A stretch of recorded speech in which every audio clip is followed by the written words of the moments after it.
and all of that, what they must be feeling when they initiate those rescues. That's why they're telling me that don't be like the people over my shoulder. Do not swim in the water if there's no lifeguard in the stand. You can see up to 30-mile-per-hour winds and only getting stronger. Those winds and the high tide blowing away my hat, but also blowing the water up out of the bayside and into these side streets. We're standing here at an oyster farm to show you what watermen say the problem is. They say that for every one of these top floaters for the oysters, they're required to have one of those white floats you can see behind me there. They say they're not that expensive individually, but if you're farming thousands of oysters, it can really add up.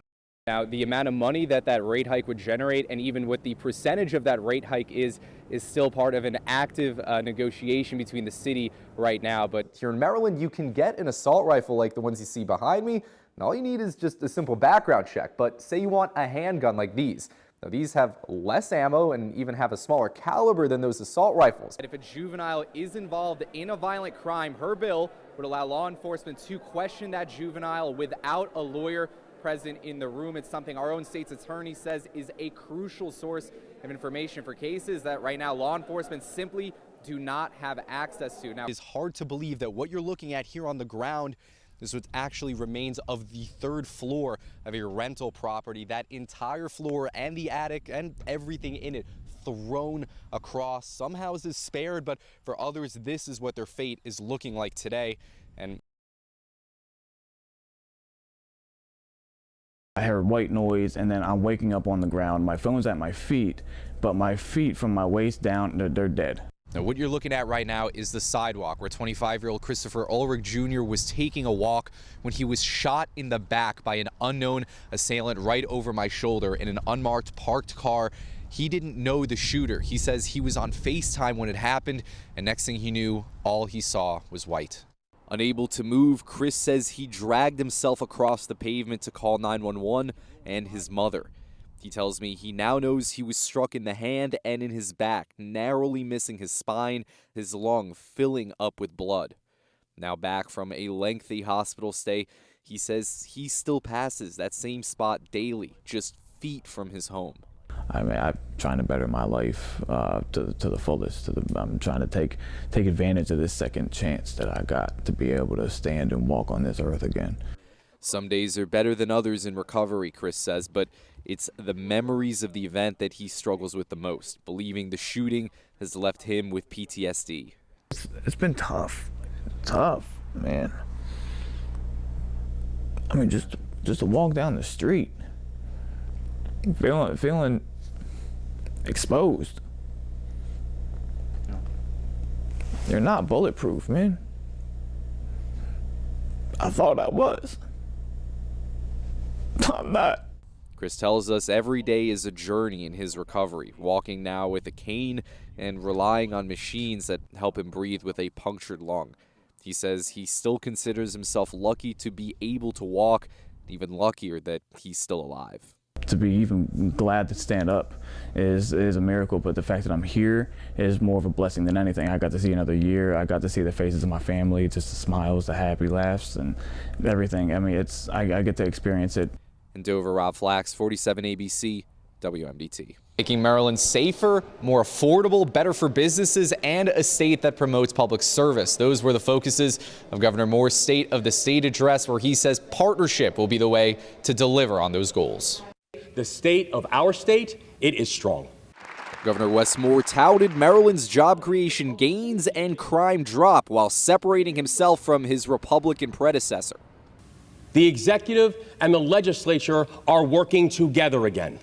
The governor says the #1 focus of that work must be public safety, saying supporting over police communities shouldn't take away from supporting law enforcement, including first responders. People shouldn't have to choose between feeling safe in their skin and feeling safe in their communities.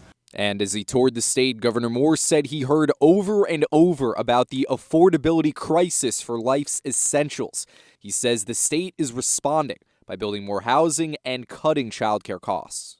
We will create new financial tools to drive development and redevelopment in communities that need it the most.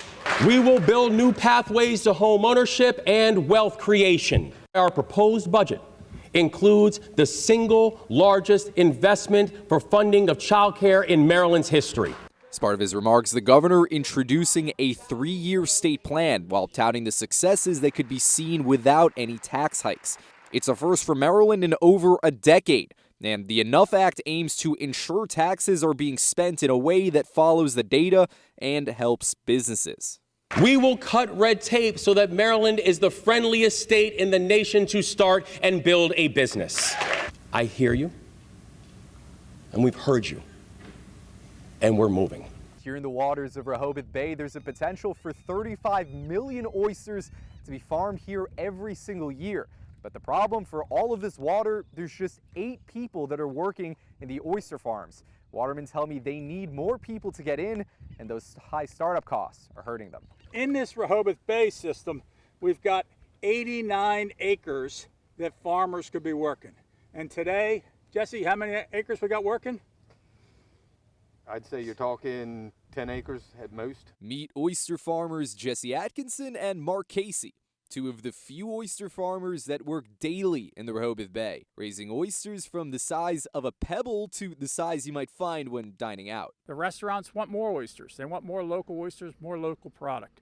The number of farmers we got now, 7 or 8 farmers now, can't supply all the restaurants. And they say they won't anytime soon, unless a dent can be made in the startup costs that run upwards of $40,000 just to get equipment. Now, we're standing here at an oyster farm to show you what watermen say the problem is. They say that for every one of these top floaters for the oysters, they're required to have one of those white floats you can see behind me there. They say they're not that expensive individually, but if you're farming thousands of oysters, it can really add up. And they say they don't need them. Every time Jesse has to put a cage out, he has to hook up a line like this with a float on it. This float gets tangled up and stuff, it fouls the gear.